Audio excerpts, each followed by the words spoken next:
இப்போ திமுகவில் இருக்கக்கூடிய ஒரு கைக்கூலிகள் எல்லாம் சேர்ந்து கொண்டு நாம் தமிழர் கட்சியில் இருக்கக்கூடிய கொள்கை பரப்பு செயலாளர் முதற்கொண்டு எல்லாரும் சேர்ந்து கொண்டு ஒரே ஒரு மித்தமாக செய்து தமிழக வெற்றி கழகத்தினுடைய தோழர்களை வந்து தாக்கணும்.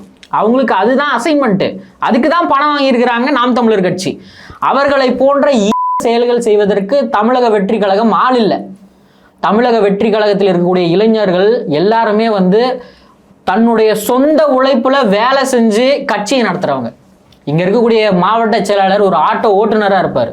அவர் ஆட்டோவை ஓட்டி கஷ்டப்பட்டு தன்னுடைய கூலியை எடுத்துட்டு வந்து வீட்டில் போய் கொடுத்துட்டு மக்களுக்கு தன்னால் முடிஞ்ச ஏதாச்சும் ஒன்று செய்ய முடியுமான்னு பார்க்குறவங்க.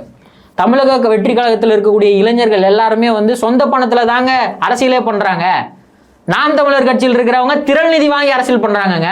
இல்லை, நாங்கள் மக்கள்கிட்ட தானே பிச்சை எடுக்கிறோம், உங்களுக்கு என்ன பிரச்சனைன்னு கேட்குறாங்க. அதுதானே கட்சிகள் இத்தனை காலமாக வந்து மக்கள்கிட்ட பணம் வாங்கி தானே அரசியல் கட்சி நடந்துச்சுன்னு கேட்குறாங்க. எந்த மக்கள் கிட்டங்க?